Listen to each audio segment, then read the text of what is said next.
E deixa eu falar um negócio. Agora eu vou concentrar sobre a proibição da maconha. Pô, top. Beleza? Assim, a maconha, a história dela com o Brasil, ela começa lá atrás, né? Escravos. Então, até antes. Dizem que Porque quando Portugal chegou aqui, Portugal chegou com os barcos, com as velas feitas de cânhamo, Tá. que vem da maconha. Então Portugal utilizava da maconha para plantio lá para outro fim, certo? E aí Portugal em 1700, ali no início de 1700, ele chegou a mandar 40 famílias que eram especializadas no plantio para vir para cá para plantar, para poder utilizar o cânhamo. madeira. O cânhamo. Qual o nome? O cânhamo. É a madeirinha. O cânhamo é um tipo que vai ter menos THC, entendeu? E mais fibra. Porque ele é utilizado como palha mesmo, assim seria, né? E ele pode ser utilizado de várias formas, na verdade. Pode ser utilizado no lugar do algodão. Tem várias utilidades. Enfim, mas ele é utilizado no caso para as velas e tal, e não se via nenhum problema. Beleza. E aí tinham pessoas que tomavam chá e que fumavam até aquela época em Portugal e não se tinha nenhuma vírgula falando sobre aquilo. Entendeu por quê? Sim. Porque ninguém enxergava aquilo como um problema. Era mais um chá, mais um calmante e tudo mais. E aí quando chegou aqui no Brasil, começou a desenvolver a sociedade e tal, eles continuaram com isso. Tanto que tem a Carlota, ela usava, e ela era imperial, ela usava isso, depois da proibição, inclusive. Aí chega em 1800 ali, quando tem o boom da febre do ouro, quando tem alguns booms no Brasil que trouxe vários escravos, começaram a vir os escravos de Angola, e esses escravos trouxeram a maconha junto. A liamba, jamba, tudo mais, certo? Aí eles começaram a plantar. Aí começou o movimento. Começaaram a plantar e fumar. E aí o que aconteceu? Os donos de escravo ficavam irritados com o cara ter algum acesso a algum tipo de prazer. Por causa tipo de diversão. Exatamente. Porque o cara, o que acontece? Até hoje, pode comparar, por exemplo, o trabalho muito forte de hoje, um boia fria.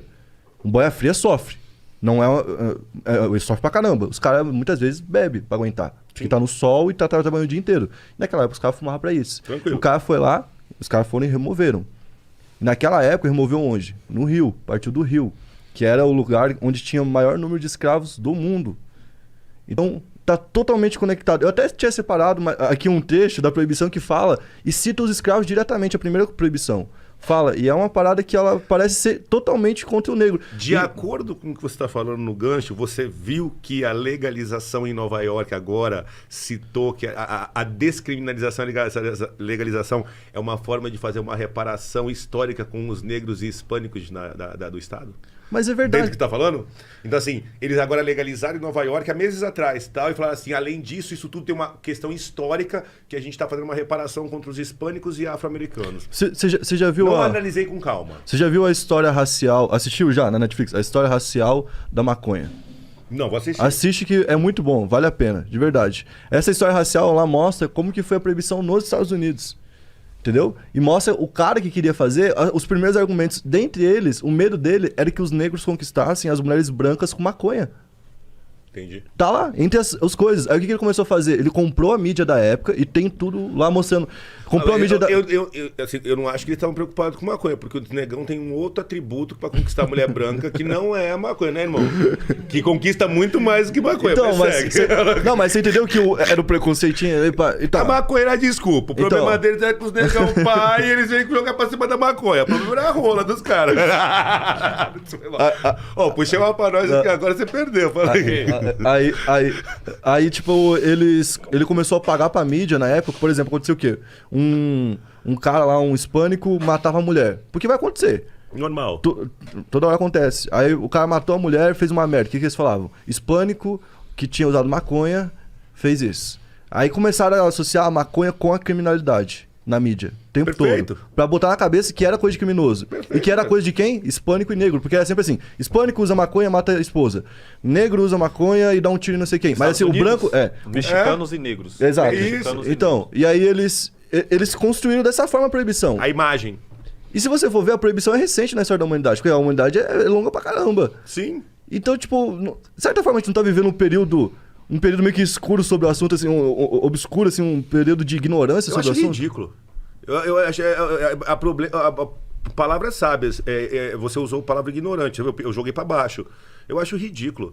Ridículo não ter coragem de debater o assunto. Ridículo não ter coragem. A palavra que é coragem. Porque assim, se o cara é juiz, promotor, delegado, policial, ele tem que se posicionar, ele é obrigado a se posicionar contra qualquer tipo de descriminalização e legalização. Seria por isso. Porque ele é obrigado. Se ele não tiver essa posição, ele vai ser cobrado pela classe.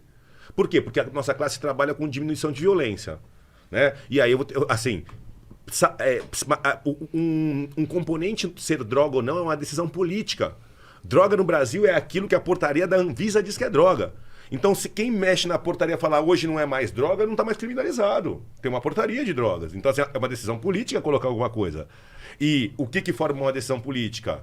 Os fatos. Você começa a forçar a opinião pública, falar que é isso, que quem usa mata, quem usa mata. Você cria um fato político, o fato político cria uma lei. Você primeiro cria... O Brasil, infelizmente, a nossa lei ela funciona em cima de fato político. Qualquer coisa que você... Vamos lá agora fazer uma reforma da polícia. Não vai reformar. Sai outra treta lá no Jacarezinho, morre 50. Os caras falam... Aí a ONU vem. O cara fala, mano, monta uma comissão e vamos arrumar. Agora eu vou debater um pouco com vocês dois sobre... Não, mas deixa eu contar o que eu falei pra ele aqui. Ah, tá, fala aí. Ele falou pra mim o seguinte, tá puto, porque né, é branco, né? Ele falou, ó, tá, você acha que eu vou zoar? Ele falou assim, porque um dos motivos da maconha, do uso de maconha ter sido criminalizado nos Estados Unidos, eram que os homens brancos estavam com medo dos homens negros seduzirem as mulheres deles com um baseado. Então eles foram criminalizar. E eu expliquei pra ele que não é o baseado que tava dando problema. Era outro. Era o baseadão, entendeu? E aí jogaram na conta da maconha, mas não era o problema. Era as gebas dos negão que os caras estavam putos. Isso é brincadeira. Não. O que você comenta sobre isso? Eu sempre O que você tem pra comentar sobre isso? Que é verdade, ontem ele viu. Ai, caralho! Ontem... Ontem ele viu na frente do da Cunha. Os caras roubou meu Os celular. caras roubou o celular dele. Aí eu fiz stories. Vocês é verme, rato, ladrão, você tem que se fuder. Os caras estavam com o meu Instagram logado, postou uma foto minha pelado lá no meu Instagram. Com hora a da pica manhã. de fora. Cajeba? Cajeba. Ainda meteram a propaganda, né? Aí várias mulheres começaram a mandar Meteram a mensagem. propaganda ainda, né? Já sou casado, várias mulheres, meu Deus, que isso. Que Mas- isso, parabéns, amiga.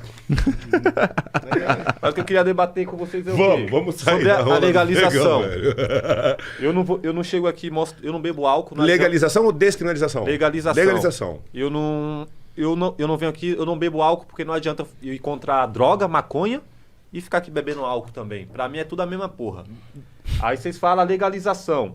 Beleza. Na Califórnia é legalizado. Fabio, você é americano. Você tem aqui seu ID, você pode comprar 4 gramas por semana. Tá. Coloca essa mesma lei no Brasil. Você vai comprar só 4 gramas? Vamos supor, você... Não que você fume. Não, mas é porque eu acho que a legalização não não funciona. funciona. Educação primeiro. É que a legalização não funciona justamente porque, primeiro, vai sair caro. É caro. E eu acho que a descriminalização funciona por causa que você vai poder ter o plantio em casa.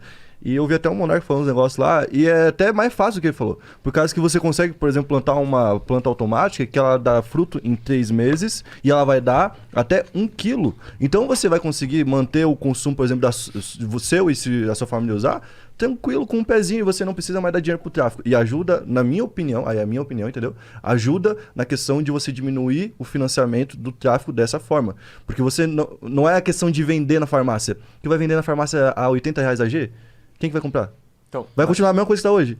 O cara que tá lá na Zona Sul, que você falou que é difícil de pegar, vai continuar comprando, Não, legalizado. Ele não fuma que ele vende.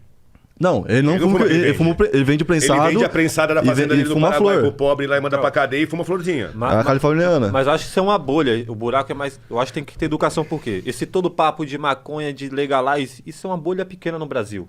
O Sim, Brasil isso nem é um problema então, o Brasil é um país emergente. sem... Cara, eu bato na cannabis na questão que o Monark concorda comigo. Assim, a maior questão, o maior problema na cannabis do Brasil são 2. Ela tá do lado de todas as outras drogas na biqueira, então ela é a porta de entrada.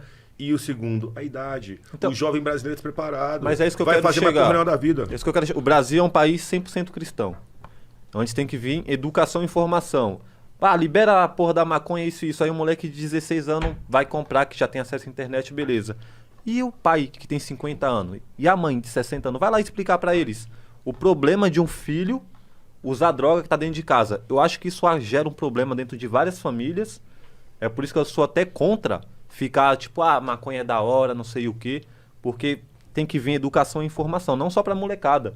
Não é, a molecada tá dentro de casa, tem um pai, uma mãe, um coroa que não sabe. Com qual idade você acha que o nosso filho tinha que começar a beber álcool?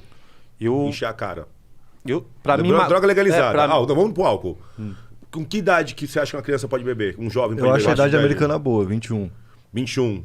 Você não acha que um moleque que pode comprar com 18 já a corote ali não começa a fazer merda? Ele não espera 18, a gente sabe que com 13 ele já compra. Mas assim, ele não precisa estar na maconha. Se ele tiver com narguilha, eu tenho uma raiva do narguilha. Bicho, eu tenho uma raiva do narguilha com a corote. Porque eu vejo 10 caras em volta do bagulho, 3 da tarde na favela, não tem. Pô, vai namorar, né? Pega a namorada e vai transar, vai estudar, vai treinar tal. Não, cara, ficar 10. Não é possível, é podcast? Os caras metem um podcast e voltam. Então eu fico. Então, assim, e o cara fica ali mamando cachaça de R$6. Cara, uma corote daquela deixa louco 5, velho. Dependendo do potencial quê? do cabra, né? Tu é doido. Tu é doido. Só nego velho de 70 anos que consegue beber aquela porra e ficar suave. Entendeu? Não tem mais fígado pra processar, já passa Não direto. tem nada. Então, assim, seja maconha ou seja o álcool, a droga, quando chega no jovem, ele não tem preparo psicológico pra usar aquilo somente quase para nada. fins recreativos. Ele se perde. Mas Exato. e é quase nada se você parar pra pensar. Porque se você dá um carro pro cara de 18 anos, normalmente ele também faz merda. Foi merda. Se você, um cara de 18 anos namorando, também não sabe namorar direito. Foi merda. Porque ele tá com 18 anos. Então, O problema não mas é. ele tá aí você fala, informação, o mas problema não é a é um ser humano em maconha, informação. Mas É a do ser questão humano é o quê? informação. A Entendeu? questão que eu falei, educação antes. Não adianta chegar, bora legalizar em 2021 a maconha, sem educação. Pro povo, sem educação pra molecada. E jogar, eu acho que é isso. E como é que a Eu gente acho chega que nessa educação? eu acho que o Brasil não tem... Eu falei uma loucura. Desculpa. Vai. Eu falei, sabe como é que reformava a educação? Tinha que chegar um louco lá em Brasília. Um louco falar assim, ó. Louco, mas tem que ser louco. Falar assim, galera, chamar os líderes dos partidos. Líder. Líder do PT, PSDB, bancada líder. Assim, cara, é o seguinte. Todo mundo aqui, só liderança, cada partido pode apresentar um projeto de reforma da educação de 50 anos. A gente tem um ano para pegar todas as ideias, equalizar e formar um projeto que saiu de todos os partidos. E a gente faz um pacto de que, mudando a alternância de poder esquerda, direita, centrão, independente do partido, esse projeto está sendo avalizado por todos e ninguém mexe nisso nos próximos 30 anos, mudando o presidente. Isso é o único jeito de mudar a educação, porque você não tem continuidade. Você faz um projeto de educação X, quando muda o governo, ele desmonta aquela escola toda e monta outra. Aí muda, ele desmonta e monta. A Coreia do Sul é o último grande exemplo de reforma da educação, que eles ganham a Olimpíada de Matemática. Bichos são terríveis. E eles copiaram o modelo americano em 1950, 60, você estuda bastante, depois dá uma olhada na reforma da educação da Coreia do Sul. E aí os caras fizeram esse pacto. E fecharam, falaram, ninguém mexe nisso. Ó. Só que aqui não, enquanto sabe, assim, bem grosseiro, fala assim, galera, é o seguinte, a gente pode continuar bagunçando, aprontando em todos os ministérios, em tudo, em todos os contratos, só que a gente decreta a bandeira branca para educação. Na educação a gente vai levar para valer, não pode aprontar, não pode ter desvio, não pode nada. Só esse. O resto a gente continua na mesma zona. Salvador.